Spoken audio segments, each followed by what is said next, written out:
So I had high hopes for this movie, mainly based on the fact that it stars Sarah Paulson. After all these years of being an American Horror Story fan, I've kind of also become a big Sarah Paulson fan. And I'm also kind of obsessed with any kind of crime involving Munchausen by proxy. So based on the trailer, I could tell it was pretty heavily inspired by the Gypsy Rose Blanchard case. So I kind of thought this is gonna be good. So let's get into it.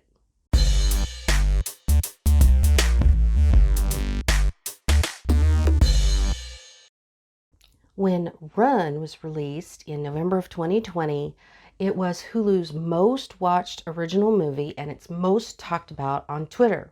It was written and directed by Anish Chaganty and co-directed by Sev Ohanian. I hope I'm saying those names right.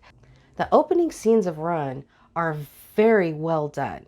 They're well filmed, they're tense, and they're very emotionally powerful. But only about 19 minutes into the movie, and I can already tell that they're getting Munchausen by proxy pretty wrong. So, if you watch the trailer or you know anything about this movie, you already know that the protagonist, Chloe, is a victim of Munchausen by proxy, which is now technically called Factitious Disorder Imposed upon Another in the DSM. It is, at its core, a form of medical abuse. And this is not the way this kind of abusive relationship would look at all. First of all, Chloe has way too much freedom. Second is the fact that she's actually getting an education. Victims of medical abuse are either homeschooled, I put that in quotes, or they're in school so rarely, thanks to always being sick or in the hospital, that they don't actually get educated. And that's kind of the whole point. In the movie, Chloe actually is being homeschooled. It shows her mother, Diane, actually teaching her, and Chloe has done so well in her studies that she's now applying for colleges. That would never happen in a real FDIA case. Actually taking care of their child, including educating them, is the last priority for these FDIA abusers. Everything in their life has to revolve around the child's illnesses and the abuser themselves. It's all designed to get more attention and sympathy and narcissistic supply. And the reason I know this is because besides watching a lot of true crime shows about FDIA, I've done some research into it, and that includes a memoir written by someone who survived being the victim of FDIA. That memoir is called Sickened by Julie Gregory, and it really does give a lot of insight into what this kind of relationship is like from the inside. I highly recommend it. I'm going to put a link to it down in the description if you want to check it out for yourself. In essence, FDIA abusers, like most abusers, are very, very controlling, like psychotically so. They expend a lot of effort to put forward this very respectable facade, which could be the case here in Run, but we're never really shown that her clean-cut middle-class lifestyle is anything other than authentic. FDIA abusers are often very, very Christian, at least outwardly. This tends to be one of the ways that they manipulate people to gain their trust, like any good con artist. They wrap themselves up in, oh, I just pray to Jesus, and Jesus gave her to me as a gift, and God never gives us anything more than we can handle, and all that kind of happy, crappy horse shit. There's none of that here. Now, that's not to say that all FDIA abusers are like that, but it's common enough that it should be here, and it's not, which kind of makes me suspect that the filmmakers just didn't want to offend Christians. What's also not working. In the movie, Chloe is 17 or 18, about to graduate high school, and only just now realizing that her mom won't let her get on the internet. She's only just now being locked in her room.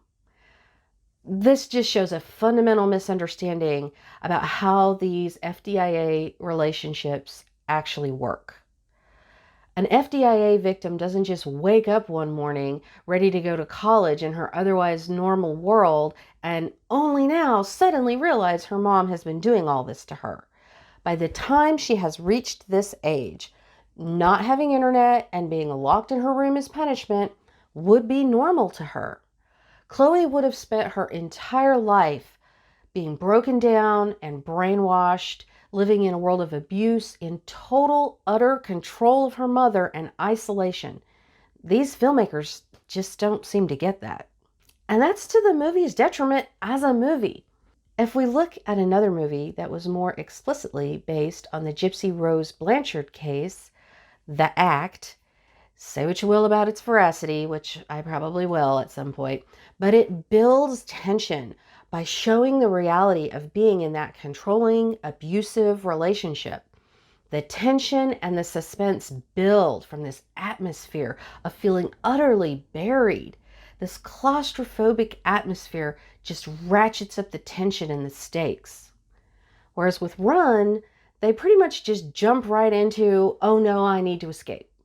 Like everything up until now has been hunky-dory, and only now she's discovering her mom is giving her some bad pills. And there's none of the other dysfunction, and therefore really none of the tension and suspense. I'm not saying they had to draw it out across a multi-part series like The Act, but you could have spent more time with that, writers. Do better. Speaking of the pills, Scaredy Matt of Scaredy Cats already did a really good takedown of this movie just as a movie, so I don't want to repeat what he had to say. I highly recommend you go watch his review after you're done watching this one, and the link is in the description. But I will repeat one of his points because I think it's important. It's weird how they won't use real drugs in this movie. This kind of feels like a corporate decision, like they didn't want to get sued by some pharmaceutical company, but there are such things as generics. And using real drugs that do real things would just give the movie more veracity. Medical abuse is a real thing that really happens, so it's baffling to me why they're falsifying stuff that doesn't need to be falsified.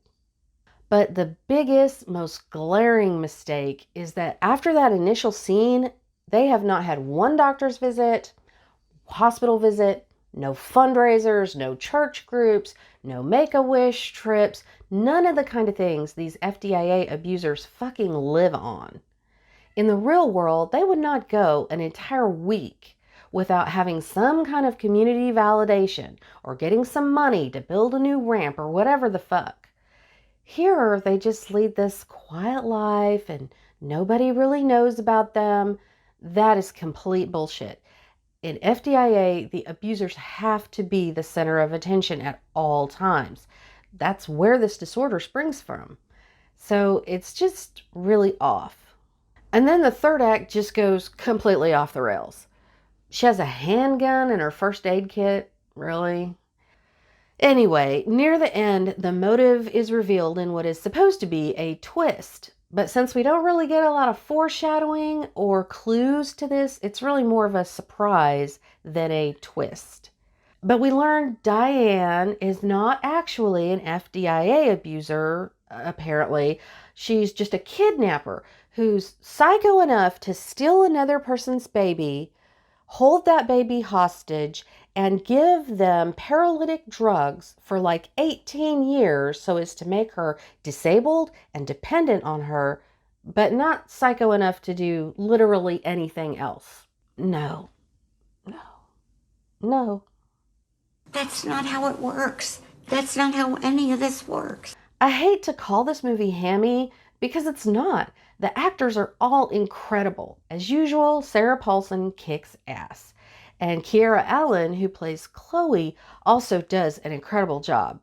The film and its actors won 3 awards and were nominated for 4 more. So it's not a B movie. But the premise is just hammy.